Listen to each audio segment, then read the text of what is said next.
Hey everyone, you're watching Michigan Mom Living. I'm Sara Lynn, otherwise known as the Domestic Geek, and I've got some amazing tips to help you brew the perfect coffee every time. Cold brew is such a huge trend right now. The coffee houses are charging a fortune for it, but it's really easy to make at home. Today, I'm going to be making it in this cold brewer, but you could absolutely do this in just a pitcher or a mason jar if you wanted to. That would work just as well. I'm getting started with 1 cup of my Folgers Coffee House blend. I'm adding that, and then I'm going to pour over 5 cups of cold filtered water.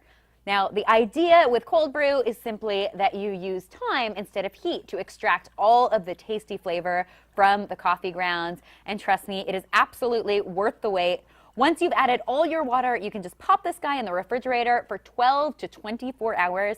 And what you end up with is a nice, smooth, cold coffee that is oh so delicious, has very low acidity, and has a bit of natural sweetness and smoke to it. It can be enjoyed black like this, or you can add your favorite sweetener or milk. French press coffee may seem a little fancier than traditional automatic drip coffee, but it's actually really easy to prepare. All it takes is a French press like the one I have here. For this, I am using some Folgers Coffee House blend coffee. It's a nice medium dark roast with a big, bold flavor. I'm going to start with about 3 tablespoons of coffee. The general rule of thumb is 1.5 tablespoons per cup of water. Once I've got my coffee in my French press, I'm going to add my water. It's important to use water that is just below boiling because you don't want to scorch your actual coffee. That is bad news. And what we're going to do is add half our water, and then we're going to let that steep for 1 minute, then fill it with the rest of our water and let it steep for 6 minutes. This will ultimately result in the perfect cup of joe. We're going to pop the lid on this guy.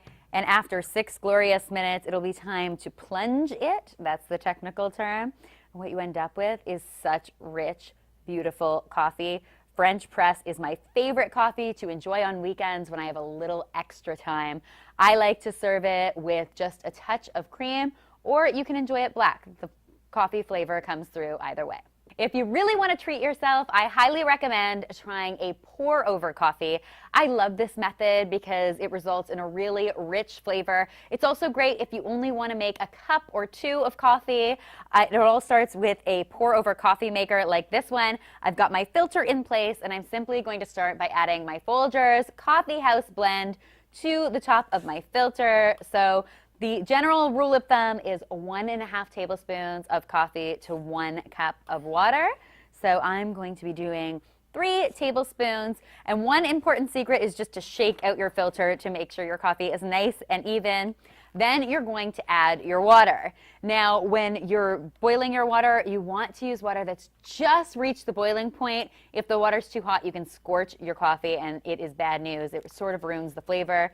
Then you're just going to pour your water in a circular motion just until the grounds are soaked.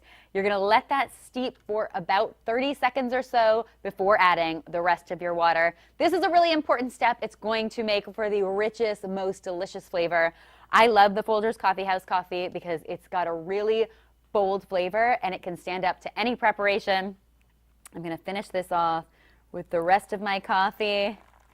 And voila, what you end up with is something oh so good. This should take about 2 minutes in total to prepare, and it is definitely worth the effort. It can be enjoyed black just as is, or you can add just a splash of cream to doll it up. Super yummy. For more great tips and tricks for brewing the perfect coffee, be sure to download the Folgers Coffee House at Home Guide, available on Folgers.com or thedomesticgeek.com.